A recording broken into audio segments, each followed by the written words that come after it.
Assalamualaikum warahmatullahi wabarakatuh. Mohon izin memperkenalkan diri. Nama saya Ani Ulansari, nomor induk mahasiswa 8781591109, program studi PG PAUD. Saya akan memberi paparan presentasi dengan judul peran ontologi, epistemologi, dan aksiologi dalam membentuk dasar-dasar filsafat ilmu pada mata kuliah filsafat ilmu. Filsafat ilmu merupakan kerangka berpikir yang mendasari bangunan pengetahuan manusia. Ketiga pilar utama tersebut, ontologi, epistemologi, dan aksiologi, saling berkelanjutan untuk memastikan bahwa sebuah disiplin ilmu memiliki objek, metode, dan tujuan yang dapat dipertanggungjawabkan secara logis dan yang pertama, ontologi. Ontologi adalah cabang filsafat yang mempertanyakan apa yang menjadi objek kajian ilmu. Ia berfokus pada hakikat, pada realitas yang dipelajari. Ontologi merupakan studi filsafat ilmu tentang sifat yang dikatakan ada menjadi ada, keberadaan sesuatu atau kenyataan. Ontologi adalah bagian dari cabang utama filsafat yang dikenal sebagai metafisika, atau beberapa mengatakan sebagai turunan dari metafisika. Metafisika sendiri adalah studi tentang inti atau dasar dari sesuatu atau studi tentang sesuatu di balik objek. Ontologi berurusan dengan pertanyaan tentang hal-hal apa saja yang ada dan dapat dikatakan ada, dan bagaimana wujudnya dapat dikelompokkan berdasarkan persamaan atau perbedaan karakteristiknya. Dikatakan ontologi ilmu berarti kita akan mempelajari apakah ilmu itu bagaimana bentuknya, bagaimana ilmu itu menjadi ilmu, dan apakah keberadaan ilmu benar-benar nyata.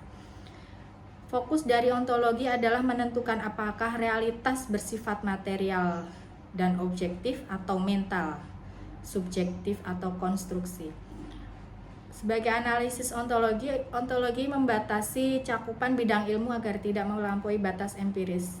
Tanpa batasan ontologis yang jelas, sebuah ilmu akan kehilangan arah karena tidak memiliki objek material dan objek formal yang spesifik. Selanjutnya yang kedua, epistemologi. Kata epistemologi berasal dari bahasa Yunani, epistem dan logos. Epistem yang berarti pengetahuan dan logos adalah berarti ilmu. Jadi epistemologi adalah ilmu yang khusus mempelajari tentang pengetahuan atau ilmu itu sendiri, khususnya yang berkaitan dengan metodenya, validitasnya atau kesahihannya, dan ruang lingkupnya. Di sini mencakup apa yang dapat kita percayai sebagai sebuah kebenaran, bagaimana kita meyakininya, dan pembenarannya. Epistemologi adalah penyelidikan tentang apa yang membedakan antara suatu keyakinan yang dibenarkan dan suatu pendapat yang dibenarkan. Epistemologi juga merupakan evaluasi keyakinan dan tindakan kognitif. Sederhananya, epistemologi adalah pelajaran tentang asal-usul pengetahuan, kebenaran pengetahuan, dan bagaimana pengetahuan itu dikatakan benar. Jadi, jika kita mempelajari epistemologi ilmu, berarti kita ingin mengetahui dan memahami asal-usul ilmu, kebenarannya yang ilmiah, dan bagaimana kebenarannya dikatakan ilmiah. Kita ingin mengetahui proses dan penyusunan pengetahuan ilmiah. Ilmiah berarti berdasarkan metode. Metode itu langkah-langkah, prosedur, dan tahapan, dan prinsip-prinsip keilmuan berlaku umum atau universal, mandiri atau otonom, memiliki pembenaran, sistematis atau sesuai metodologi, objektif, sesuatu yang dapat dikatakan sebagai pengetahuan jika hal itu dianggap benar, diyakini, dan mendapat pembenaran. Bagaimana pengetahuan itu dianggap benar? Tentu kita harus mengetahui bagaimana pengetahuan itu disusun berdasarkan proporsi yang tepat pula, yang logis dan rasional. Bagaimana pengetahuan itu dapat diyakini? Tentu karena dianggap benar. Bagaimana pengetahuan itu mendapatkan pembenaran? Tentu karena mengandung kebenaran dan diyakini sebagai sebuah kebenaran.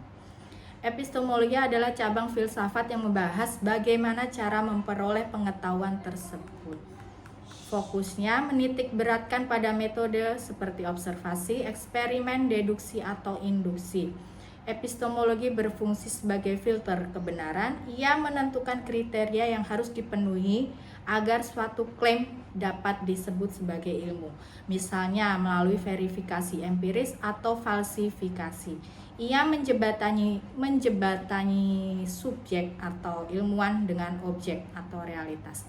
Kekuatan kebenaran yang asalnya dari pendapat kita sendiri masih sangat lemah jika dibandingkan dengan kebenaran ilmiah yang asalnya dari serangkaian metode atau prosedur keilmuan.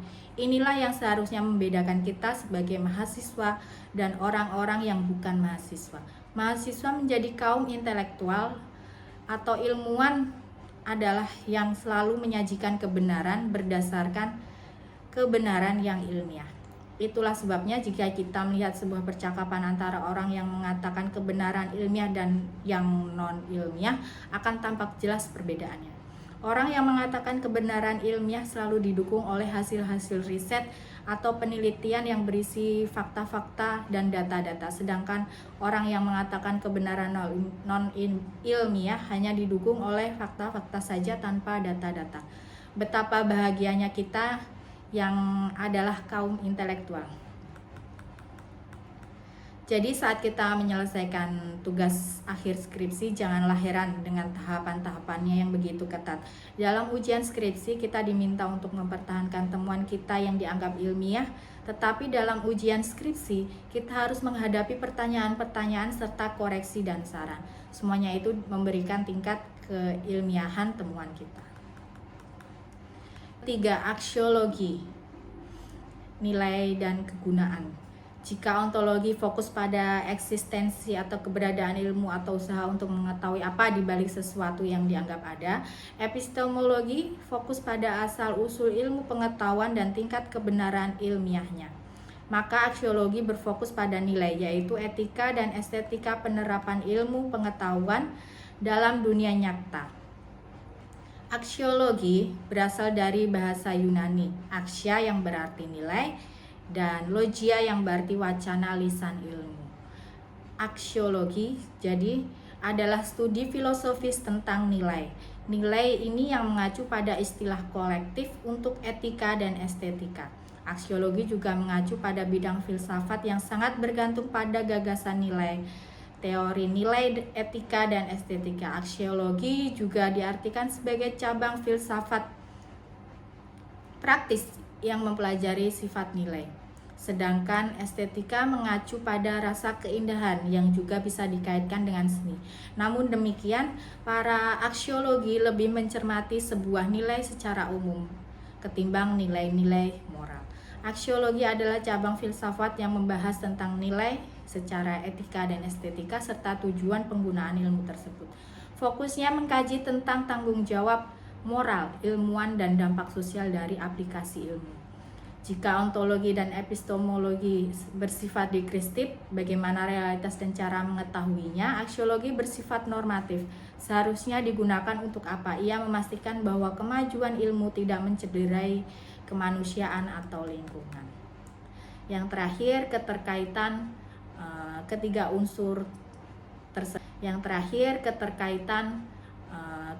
unsur tersebut, fondasi utuh filsafat ilmu. Ketiga unsur ini membentuk satu kesatuan sistemik yang bersifat hierarkis dan interdependen. Ontologi menyediakan bahan dasar objek, epistemologi menyediakan instrumen, metode, dan aksiologi memberikan arah atau tujuan. Fondasi ilmu pengetahuan tidak mungkin berdiri tanpa ketiganya. Jika ontologi absen, ilmu kehilangan objek. Jika epistemologi absen, ilmu kehilangan cara pembuktian. Jika aksiologi absen, ilmu kehilangan kesimpulannya dari paparan ini, filsafat ilmu memastikan bahwa ilmu pengetahuan bukan sekedar akumulasi data, melainkan sebuah sistem yang berobjek nyata, bermetode valid atau epistemologi, dan bermanfaat secara etis. Ketiganya memastikan bahwa ilmu tetap relevan, jujur secara metodologis, dan bertanggung jawab bagi peradaban. Demikian cukup paparan dari kami. Demikian, wassalamualaikum warahmatullahi wabarakatuh.